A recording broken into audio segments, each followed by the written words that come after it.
오늘 제가 여러분들에게 드리려고 하는 말씀은 유능제각이라고 하는 제목으로 말씀을 드리겠습니다.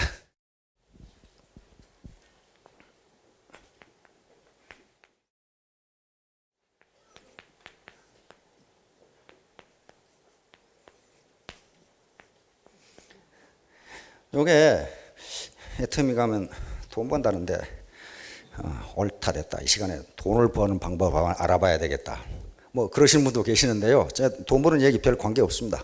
그러나 또 멀리 보면 관계가 있어요.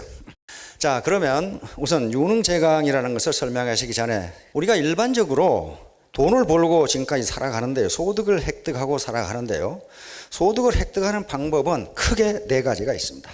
이렇게 4등분해서 이야기하면요, 가장 전형적인 방법이 임금소득입니다. 임금소득.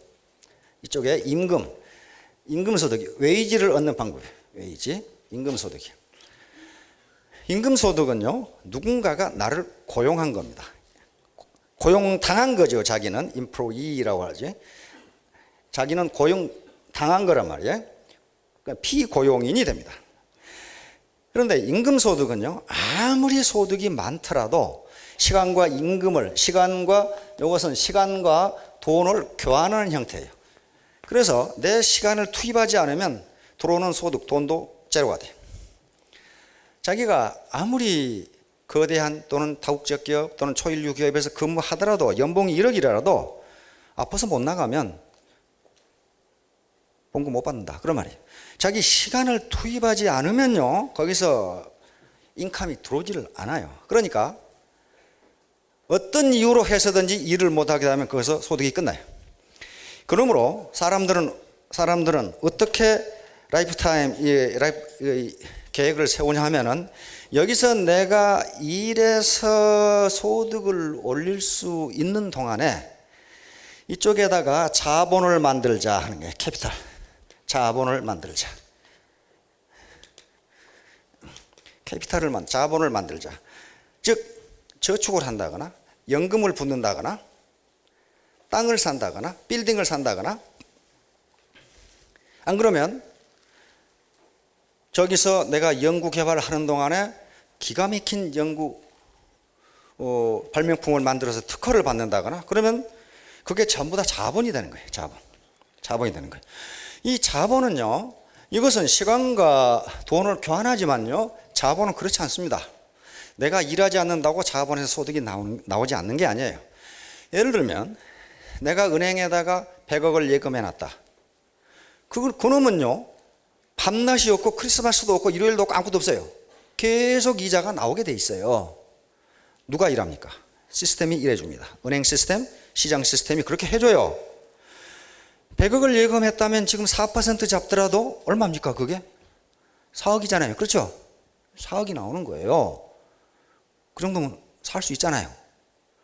그러니까 요것은요, 요때 여기다가 캐피탈을 만들어서 평생토록 시스템이 나를 대신해서 일해줄수록 해야 되겠다. 요걸 모르는 사람 한 사람도 없어요.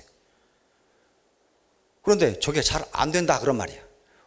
왜? 먹고 살고 집도 사고 자식 새끼도 키우고 부모님도 봉양하고 그래야 되잖아요, 지금. 그러니까 이게 캐피탈이 잘 쌓이지를 않아요.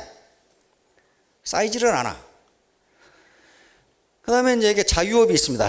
자유업, 여기 자영업까지 다 합해서 이야기했습니다. 자영업까지. 원래 자유업은 전문직을 이야기할 때 이렇게 얘기했습니다. 의사나 변호사나 회계사나, 또 스포츠 스타들이나 탤런트들도 자유업이에요. 자유업입니다. 그 다음에 구멍가게는 이걸 통상 자영업이라고 이렇게 해야 합니다. 구멍가게를 한다든가 뭐 미장원을 한다든가 세탁소를 한다든가 전부 다 자영업이에요. 그런데 이건 자유업이 됐건 자영업이 됐건 이것도 역시 소득을 시간과 돈의 교환입니다.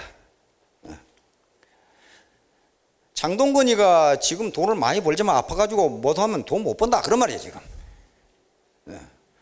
그래서 여기 의사도 마찬가지예요. 의사 돈 많이 번다고 생각하는데 아파서 진료를 못하면 돈 한 푼도 못 봅니다. 그래, 역시 의사가 됐건 탤런트가 됐건 우사인 볼트가 됐건 하여간에 지 몸이 아프면은, 지가 일 못하면은 소득이 제로가 돼버려요. 역시 시간과 돈의 교환이에요.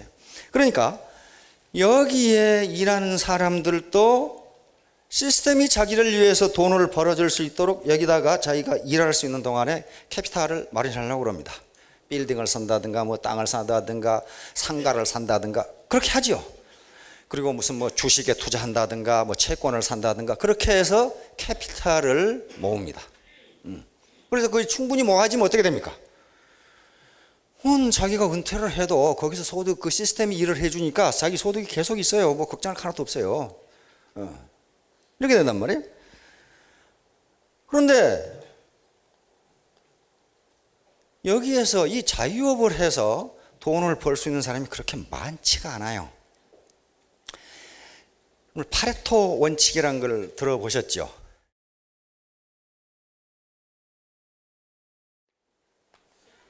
파레토 프린시플이라고 그러는데요. 파레토 원칙이라고. 이것은 80-20 법칙입니다.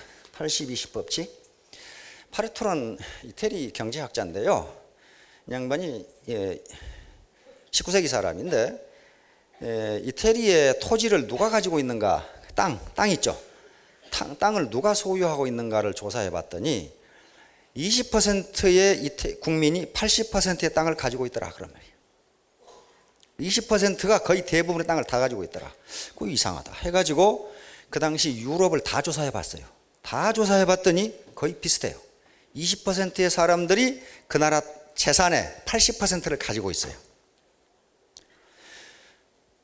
그래서 유엔에서 전 세계 소득을 조사해 봤더니 전 세계 사람들의 20%가 소득의 82%를 가지고 있어요. 파레토가 자기 정원에 완두콩을 조사해 봤더니 완두콩 꼬투리의 20%가 완두콩 수확의 80%를 장악하고 있어요. 나머지는 쭉쟁이거나 전부 그래요. 저도 한번 완두콩 심어 봤거든요. 제대로 든 놈이 몇 놈 없어요. 완두콩이 3개가 들어있어야 되는데 1개 들어있거나 2개 들어있거나 어떤 게 쭉쟁이거나 그러죠. 그래서 그것이 80-20이라는 게 거의 자연법칙이에요. 자연법칙입니다. 우리나라 연예계에서요 20%의 탤런트가 소득의 80%를 올려요. 나머지 80%는 프롬 핸드 투 마우스 하기도 힘들어요. 운동선수 중에 20%가 80%의 연봉을 받아요. 전부 그렇게 돼 있어요. 우리나라 건강보험료의 80%를 20% 환자가 써요. 왜? 아픈 사람은 계속 아프니까. 그렇잖아요. 죄다 그래요. 우리나라 교통사고의 80%를 20% 운전사가 내요. 한 번 내놓으면 계속 내거든. 그런 식이에요. 그래서 이게 80-20 법칙이에요. 그래서 요게 여기에서 돈을 벌고 여기에서 돈을 벌어서 여기다 캐피탈을 축적을 해가지고 내가 은퇴하더라도 소득을 계속 얻을 수, 충분한 소득을 얻을 수 있는 사람이 20%라고 보면 된다. 그런 말이에요. 요 4분면에 이쪽에 있는 분들은 이제 사업소득을 얻는 분이에요. 정중 회장님이나 이병철 회장님이나 처음부터 부자였습니까? 아니었어요. 아주 정중 회장님은 소 2마리 훔쳐다가 그렇게 되신 거 아니에요 지금? 이병철 회장님은 대구에서 삼성 상회 그래가지고 9만 가게 했죠? 그렇게 해서 일구신 분들이에요. 그런데 그분들은 자신들이 일을 하지 않더라도 삼성이나 현대그룹이라는 시스템이 일을 해주기 때문에 소득이 무지무지 많아요. 그렇죠? 몇 조씩 된단 말이에요. 몇 조씩. 시스템이 일을 해주는 거예요.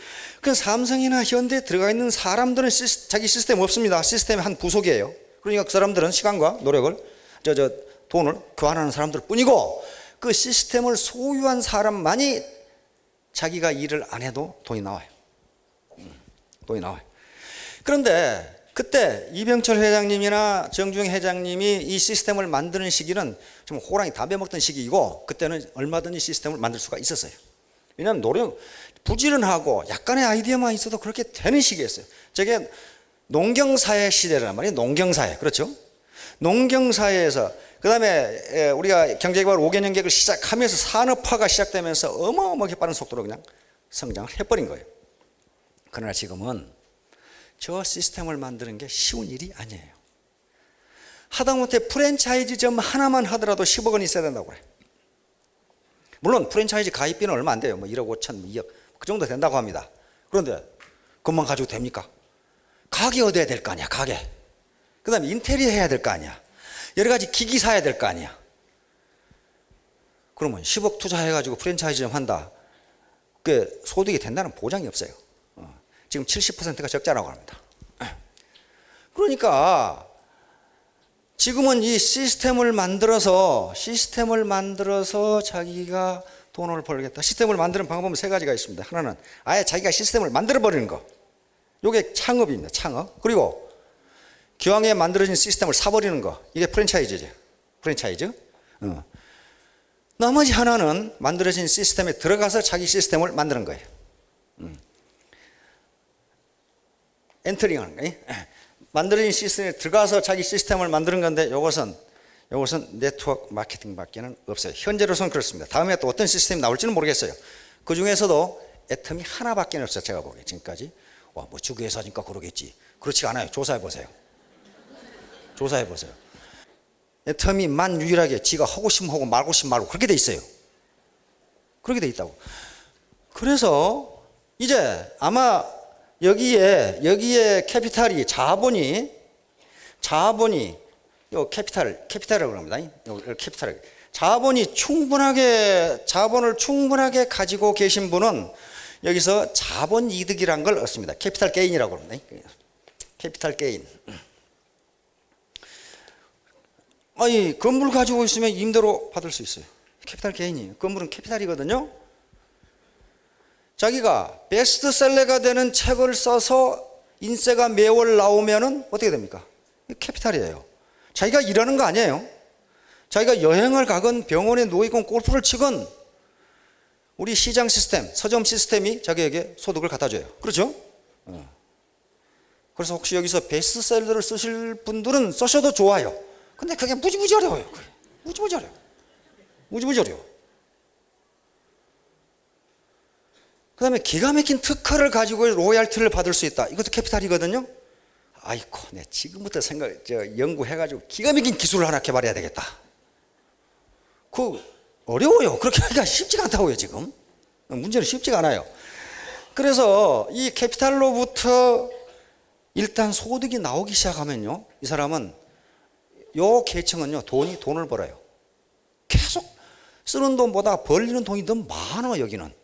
자, 그러니까 여기 이제 마지막으로 바로 애터미 같은 네트워크 마케팅에 들어와서 지금은 이렇게 돼 있다면 자기가 여기지만은 여기 요 개인의 입장에서 보면 이 시스템의 한 구성원입니다. 그렇죠?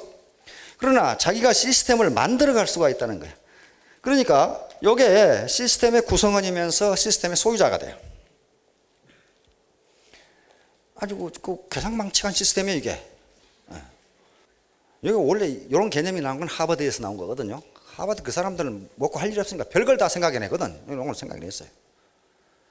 자, 이와 같이 이제 여기서 돈을 벌어 가지고 여기다가 캐피탈을 저축을 해서 내가 노후, 그리고 우리 자식, 그리고 우리 친인척, 내가 좋아하는 친구들에게 도와줘야 되겠다. 도움을 받는 것보다는 도우면서 살아야 되겠다.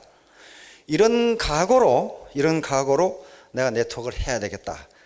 그건 자신이 판단을 하셔야 됩니다. 자, 이제 유능 제강인데요. 자, 요 유자는요, 부드러울 유자입니다. 부드러울 유자. 유도할 때, 몸이 유연하다. 유도할 때 유자를 씁니다. 능은 능할 능자, 잘할 능자입니다.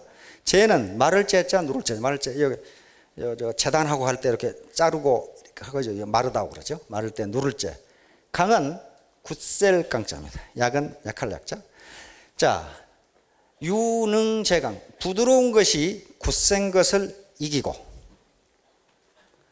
약한 것이 강한 것을 이길 수 있다. 그런 말이에요. 이게 얼른 보면 역설 같은데요. 역설 같은데 자연의 이치가 이렇습니다. 부드러운 것이 굳센 것을 이기고 약한 것이 강한 것을 이깁니다. 이겨요. 자, 유대인 랍비 벤 자카이의 이야기입니다.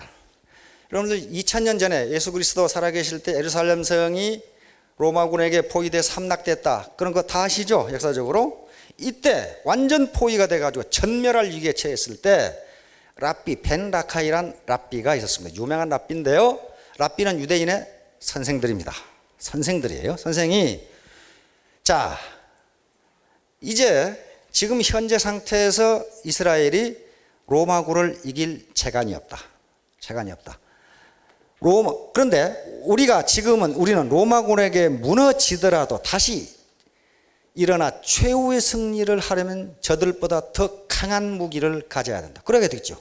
더 강한 무기를 가져야 이기겠죠. 그런데 그리고 로마군이 아무리 무너뜨리려고 해도 무너지지 않는 성은 다름 아닌 교육이다. 교육이 결국 칼보다 강하다.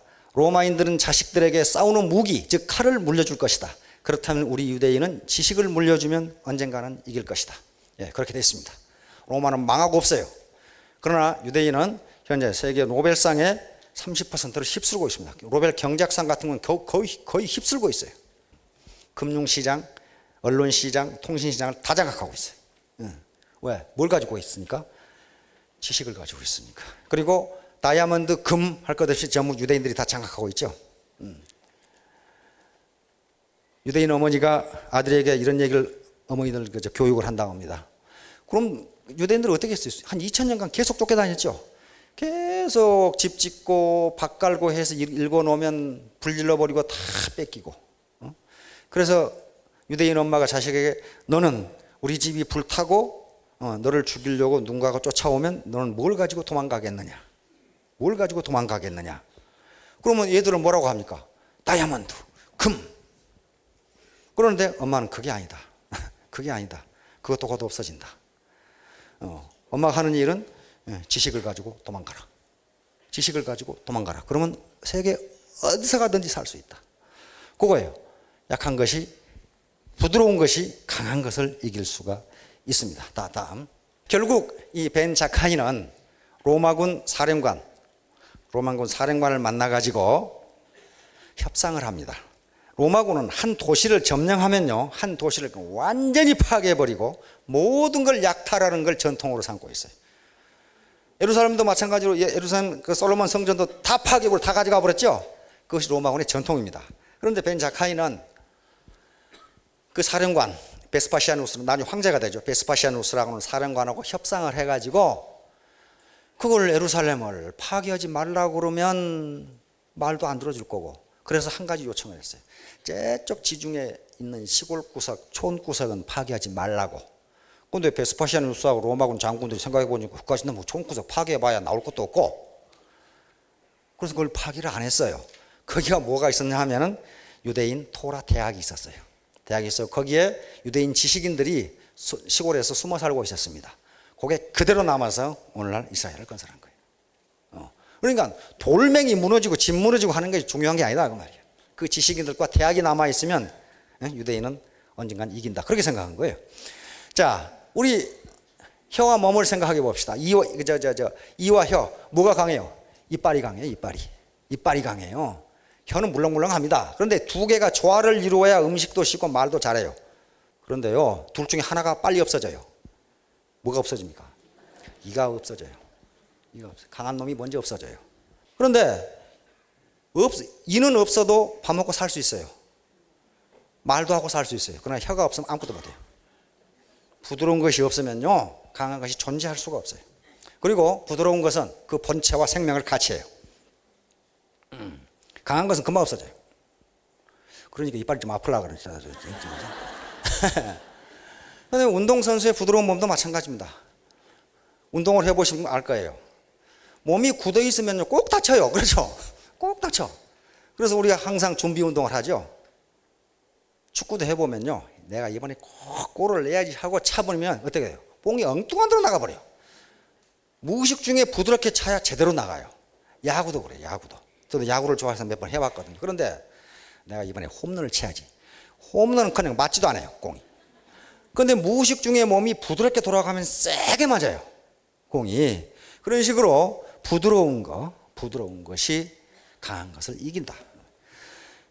마찬가지로 강한 것은요, 부드러운 것은 충격을 흡수하고 강한 것은 충격을 튕겨냅니다. 그렇죠? 그러니까 인간관계에서도 부드러운 사람이 인간관계가 원만해요. 자기 주장만 하고 고집이 세고 이것은 내 원칙이야 뭐 어쩌고 떠든 사람은요, 사람을 다 튕겨낸다고. 그래서 결국은 부드러운 사람이 성공하게 돼 있어요. 자, 부드러운 물입니다. 물이 이 물체 중에서 가장 부드러운 게 물일 겁니다. 그런데 가장 부드러우면서도 가장 강한 힘을 가지고 있는 게 물이에요. 그 물이 도시 하나를 휩쓸어 버리잖아요. 아무것도 아닌 부들부들한 물이 그렇게 큰 파워를 가지고 있어요. 바위를 굴려도 그렇게 되지 않습니다. 그렇죠? 바위 굴리면 가다 멈추면 그만. 큰 바위 굴려봤자 집 하나 무너지고 말아요. 물처럼 그렇게 강하지가 않습니다. 요 말은요, 유능제강, 양능제강은 제가 강태공의 육도 삼약에서 나온 말입니다. 요걸 가지고 강태공은 주나라 문왕을 도와서 천하를 통일한 겁니다. 그리고 요걸 장자방, 한나라를 세운 유방의 특급 참모인 장량이 요 책을 이상노인이라고 하는 황석공이라는 사람에게 받아서 읽었다는 책이 요 책이에요. 아주 전략. 원래 육도는 강태공이 썼지만은 삼약은 뒤에 누군가 다른 사람이 붙인 겁니다. 그런데 지금 두 개 다 합해서 육도 삼약으로 나와 있어요. 자, 군우 예언서의 군차입니다. 부드러운 것은 굳센 것을 제압하고 약한 것은 강한 것을 이길 수 있다고 했다. 이 강태공의 말입니다. 부드러우면서 덕이 있으면 강자도 굴복시킬 수 있다. 부드러우면서 덕이 있어야 됩니다. 덕이 있으면 강자도 굴복시킬 수 있다. 여가 있죠. 유자, 덕야, 강자, 적야 이렇게 나옵니다. 자, 약자는 사람들이 도와주지만 강자는 원망을 산다. 그런 경우가 많죠. 네. 부드러움도 쓰일 바가 있고 굳셈도 쓰일 바가 있으며 약함도 쓰일 바가 있고 강함도 쓰일 바가 있으니 이 네 가지를 겸해야 마땅하다. 그러니까 강태공은 약함만 강조하는 게 아닙니다. 네 가지, 강하고 약한 것이 어떻게 된다? 조화를 이루어야 된다. 그런 말이에요. 강할 때는 강하게, 약할 때는 약하게. 자, 그래 놓고 뭐라 그랬냐면 부드러움에 능하면서 굳셈에 능하면 그 나라는 빛을 발하고. 그러니까 이걸 개인에게 적용해 보세요. 부드러움에 능하면서 부드러운 마음도 있고 굳센 마음도 있으면 그 사업자는 빛을 발하기 시작한다. 그런 말이에요. 그 다음에 두 번째, 약함에 능하면서 강함에 능하면 그 나라는 크게 발전한다. 약함과 강함을 조화시키면 내 사업이 크게 발전한다. 그런 말이에요. 지금. 그 다음에 뒷말이 아주 기가 막힙니다. 그러나 순전히 부드럽고 약하게만 하면 그 나라는 줄어들고. 그러겠죠. 약하고 부드럽기만 하면 그놈의 사업 안 된다 이 말이야. 그 다음에 순전히 굳세고 강하기만 하면 그 나라는 반드시 망한다. 망하게 돼 있어요. 사업자 중에도 아주 굳세고 강한 사람이 있어요. 반드시 망해요. 아이고 안 되네. 그럼 단대로 가. 단대로 가서 또 해. 그래서 거기서도 아이고 안 되네. 그럼 가만히 보면 너무 강한 사람이야. 다른 사람 말을 듣지를 않아. 자, 그래서 뭘 좋아하라고요? 부드러움과 굳셈, 강함과 약함이 조화를 이루면 반드시 성공한다. 반드시 성공한다. 자, 이제 그래서 스마트 파워를 발휘해야 되는데, 스마트 파워는 원래 힐러리 장관이 쓴 말입니다. 스마트 파워는 이것은 하드 파워와 소프트 파워를 결합하자 그런 말이에요. 하드 파워는 문자 그대로 군사력이라든가 강제력, 어떤 권력으로 누르는 게 하드 파워예요. 소프트 파워는 어떤 설득력이라든가 또는 매력. 소프트 파워의 결정판은 뭐냐면 매력입니다. 소프트 파워는 매력이다. 그렇게 생각하면 돼요. 어떤 사람이 매력적인 사람이 되느냐. 자, 다음. 자, 우리 사회에서 권위와 권위주의를 이야기하는데요. 하드 파워가 권위주의라면 소프트 파워는 권위입니다. 권위주의는 강제로 뭘 시켰다가 안 오면 무슨 제재를 가한다든가 형벌을 가한다는 게 권위주의고요. 어거지로. 이건 폭력적 힘이에요. 권위는 자기 스스로한테서 우러난 거예요. 아, 저 사람은 권위가 있는 사람이다. 왜? 덕이 있다든가 뭘 많이 안다든가 베풀 줄 안다. 이게 권위가 있다. 그렇게 얘기하거든. 그러면 권위는 자발적 응종을 이끌어내고 권위주의는 폭력적 강제를 이끌어내는 게 권위주의라고 합니다. 그래서 권위주의 가지고는 절대로 성공 못한다. 파트너가 자발적으로 존경할 수 있도록 만드는 힘, 이게 소프트 파워예요. 그게 권위이고. 자, 오케이. 근데 소프트 파워 원천 다 잃어버리더라도 이 매력을 자기가 매력적인 사람이면 소프트 파워가 나옵니다. 뭐 얼굴이 예뻐도 매력적일 수 있지만 마음씨가 고와야 매력적일 수가 있어요. 능력이 있다든가 파트너 지도를 잘해준다든가 이래야 매력적인 사람이 되는 거예요. 지도력은 곧 매력입니다. 자, 그래서 물은 부드럽기 때문에 8가지 덕이 있다. 우선 물은 이 공자님이 말씀하신 덕이 있다. 자기가 물은 모든 생물을 살리는데 내가 했다고 주장하지 않는다. 그런 말이지 지금. 그 다음에 의는 그 흐름이 낮은 곳으로 흐르고 모나거나 굽은 것에는 반드시 그 결을, 그러니까 바위가 이렇게 있으면 이놈하고 부딪히고 싸우려고 하지 않고 위에서 가버린다. 그런 말이에요. 그 내버려 두고 거기 있거나 말거나 내버려 두고 간다. 그 말. 이걸 의다. 그 다음에 도는 힘차고 힘차서 다음이 없다. 이게 정말 힘차지요. 쓰나미처럼. 그걸 도다. 용은 뱃길이나 되는 그 구렁이라든가 이런 데를, 이 구렁텅이를 두려워 않고 달려간다. 용. 자, 요게 있으면 성공하겠죠. 사업하면서 구렁텅이 많을 겁니다. 옆에 바위처럼 사가지고 비키도 않는 놈이 있을 거고. 자, 다음. 그래서 법. 자, 구덩이의 바다도 평평합니다. 평평하죠. 물이 이렇게 삐딱하게 있는 거 봤어요? 평평해. 법입니다. 법. 법은 만인에게 평등해야 돼요. 그렇죠? 정. 가득해도 평미래를 구하지. 평미래, 시골에서 쌀 같은 거 벼 말릴 때 고르기 하기 위해서 이렇게 당기는 게 있죠. 이걸 평미래라고 하네. 그거에 없어도 물은 항상 반반하다. 그런 말. 예. 찰. 요약한 듯 미세한 것까지 아주 미세한 곡에 다 들어가요. 그 다음에 지. 수만 번 굽혀도 반드시 동으로 흘러가는 의지다. 일단 의지가 있으면, 내가 성공하겠다고 하는 의지가 있으면 우여곡절을 겪지만은 반드시 성공한다. 이게 공자님이 순자에 있는 기록입니다. 자, 유능재강, 양능재강. 이것은요, 마치 역설처럼 들리지만은 우리 인간사가 이렇게 돼 있어요. 그래서 이런 것들을 부드러우면서 덕이 있고 유와 강, 그리고 약과 강을 결합하면은 무슨 일을 하시든지 성공하실 겁니다. 다음. 자, 강태공. 부드러움도 쓰일 바가 있고 굳셈도 쓰일 바, 이 4가지 유, 강, 약, 강. 이것을 겸해야 한다. 이렇게 되면은 반드시 성공한다. 자, 사업자 각자에게도 이런 것이 전부 통할 겁니다. 부드러움과 굳셈, 약함과 강함. 이것에 능하면 사업이 크게 번창할 것이고, 그러나 순전히 부드럽기만 하고 약하게만 하면 사업이 크지 않고, 순전히 굳세고 강하기만 하면 그 사업자는 반드시 망한다. 망할 수도 있다가 아니라 반드시 망한답니다. 이거. 반드시 망한다. 자, 스마트 리더가 돼야 돼. 그런 스마트는 아까 소프트 파워와 하드 파워를 합한 것, 이게 스마트한 거예요.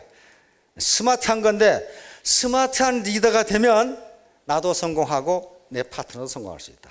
스마트한 리더는 한마디로 매력을 가진 리더입니다. 매력은 어디서 나온 줄을 몰라요. 각각 특징이 있기 때문에. 그래서 어느 경우이든 스마트 파워를 가진 스마트 리더가 되어야 사업에 성공할 수가 있습니다. 그것은 구멍가게를 하건 애터미 사업을 하건 큰 사업을 하건 마찬가지예요. 다음. 늘 제가 여기서 강조하는 것은 애터미 사업의 행동, 드레스업. 이게 옷을 깔끔하게 입자 하는 거예요. 이건 선악, 좋다, 나쁘다의 문제가 아니고, 모든 사람들은 그 첫 인상으로부터 세일즈의 성공할 확률의 80%가 결정된다고 미국 경영학자도 그래놨더라고. 두 번째, 클린업. 몸과 마음, 환경을 깨끗이 해야 된다. 환경을 깨끗이 해야 된다. 쇼업. 매일 사람을 만나야 된다. 피곤하지요. 피곤합니다. 그러나 만나야 된다. 샷업. 말 너무 하지 마라. 말을 너무 많이 하면요, 신뢰성이 없어요. 말을 잘하면 사기꾼 취급받습니다. 우선 말을 들어줘야 돼요. 들어주면 한참 떠들다가 뭐라고 그랬죠? 이렇게 나중에 물어봐, 이제 지 할 말 다 하면. 그때 얘기를 해야지. 속에 지금 불평을 하고 싶어 죽겠는데 말을 떨면 듣질 않아요. 그 다음에 페이야, 빚지지 마라. 누구 카드 빌리고 뭐 해가지고 절대로 사업 안 해요. 반드시 쌈박질을 합니다.